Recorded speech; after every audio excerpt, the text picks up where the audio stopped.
Buying their own apartment was a real event for this family.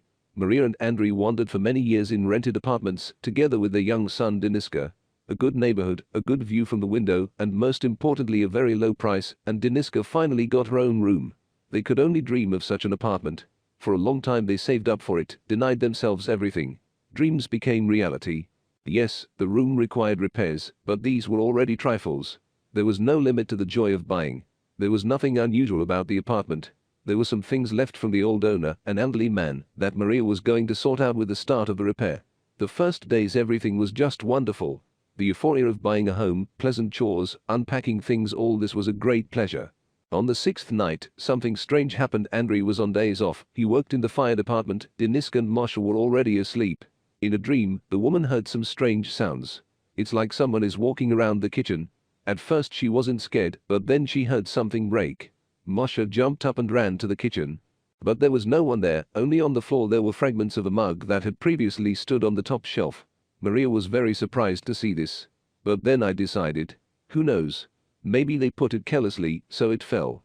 And the footsteps, so it could have been heard in a dream. Everything has changed since that night.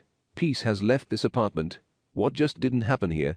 Sometimes things fell by themselves, windows opened, at night the whole family heard various incomprehensible sounds, creaks, footsteps, and sometimes even heavy breathing somewhere near them. The dishes were broken regularly, especially at night. Family photos could not be put anywhere at all. The frame necessarily fell and everything broke.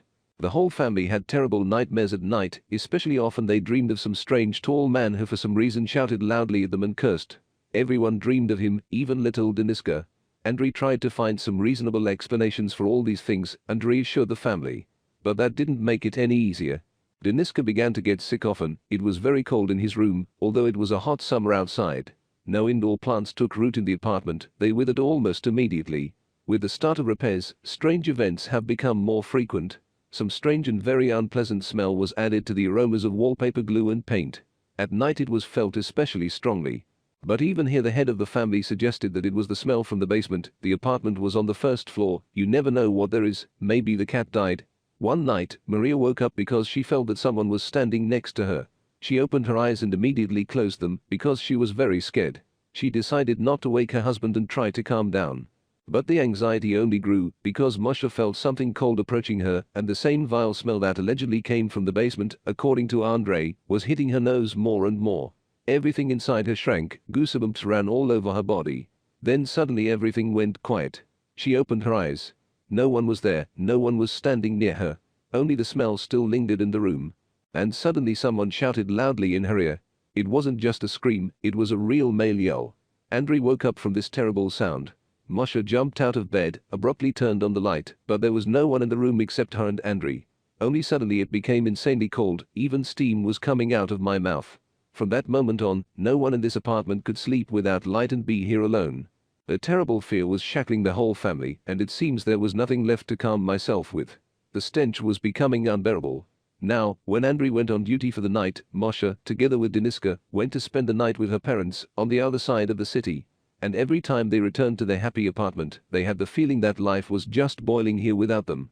The dishes were often stained with some greasy traces. There were traces of someone's presence on the bed and on the pillows, as if someone was lying here in their absence, and it was always very cold. They called the priest. But something didn't want to let him into the apartment. Only after crossing the threshold, he became very ill. Something with his heart. I had to call an ambulance. Fortunately, nothing serious. The priest felt much better after an hour.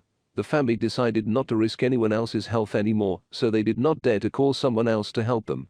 They had nowhere else to live except in their creepy apartment. Maria's parents huddled together in a tiny one-bedroom apartment, and all of Andrei's relatives lived in another city, very far from them. Rent an apartment again. But they have their own. And they even started doing repairs in it, investing all their money in it. Then it was decided to sell it. Living here was becoming unbearable. Now, on top of everything else, at night Marie began to feel like someone was trying to strangle her or was pressing on her chest with all her might, so that it seemed impossible to take a breath now. Deniska was constantly crying at night because it seemed to him that some guy was pulling his leg out of bed and he smells awful. And then Masha noticed bruises on the boy's legs, as if someone was squeezing them hard. Denis became very nervous and sometimes even swore obscenities when he was very angry. His parents never swore in front of him. I was annoyed by every little thing and almost stopped smiling. There were no buyers. It seemed to the family that they were simply cursed and there was no way out of this hell. Maria and Andrei began rummaging through the abandoned belongings of the previous owner, hoping to find at least something that could explain to them what was happening here. Some unnecessary old papers and postcards did not answer their questions. But there were several old photos showing the former owner in an embrace with some tall man with a cigarette in his teeth, in this very apartment. With this photo, Andrei went to the neighbors on the landing. An old lady lived next door to her family. She was all alone and no one had ever seen her relatives come to her. She rarely left the apartment and was very uncommunicative. She was alone at home during the day, the rest of the neighbors were at work, so Andrei went to her. He showed her a photo and pleadingly asked her to tell her about what kind of apartment they bought. The old lady didn't really want to talk about it, but apparently she felt sorry for the young family and told Andrei that a man lived in their apartment. His name was Peter. He was very tall, with rather rough features. His appearance was repulsive. He has lived in this very apartment all his life. He was constantly drinking, brought various dubious personalities here. The apartment was like a homeless shelter. Everyone was dear here, both drunks and drug addicts and women of easy virtue. Peter has a brother, the same man from whom they bought an apartment. He always tried to help Peter, to get him out of this, but he stubbornly did not want to change. The old lady called the police many times to calm the raging neighbor. In moments of drunken stupor, he became simply dangerous, shouted obscenities at the whole house, grabbed knives, a hammer, could even beat his dear guests. Only in the police, everyone was already tired of this frame, and at some point no one began to come to the old lady's cause. Peter promised his neighbor that someday he would kill her for complaining about him. He poured slops over her door, even set it on fire once. And then he hanged himself. He left a note in which he wrote in a clumsy handwriting that he could no longer hear and see the demons around him, and that was the only way he could free himself. Most likely, he saw demons in fits of fever, so he decided to end it. When Peter was found in a noose, there was a terrible stench in the apartment. Everything was in cigarette smoke, ash, there was a layer of dirt on the floor, the wallpaper was stripped off, the furniture was all shabby. In general, Peter left beautifully. Then Peter's brother moved into this apartment. He even started doing repairs here, put everything in order. But I couldn't live here either. Apparently, Peter still lived in this apartment and did not want to see anyone here. As a result, his brother had to sell the house because he could not tolerate the attacks of the ghost. At night, the late Peter abruptly pulled him out of bed. There was not a single whole cup or plate in the kitchen. All this was beating at night. And that awful smell, his eyes were already watering. He disappeared, then returned with renewed vigor. So this apartment passed to a young family, and Peter's brother has long gone to live on the other side of the world, and there are no contacts with him. After that, everything became clear. Andrei told Maria everything, and they decided that they would not stay here for anything anymore. They were very sorry that when buying they did not ask about what was going on in the apartment before. And would Peter's brother tell the whole truth? And again a rented apartment. And quiet nights.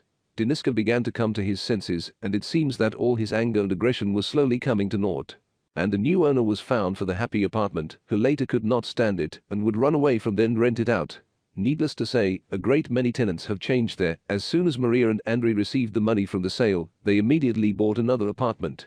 A little simpler, a little smaller, and the view from the window is not so colorful.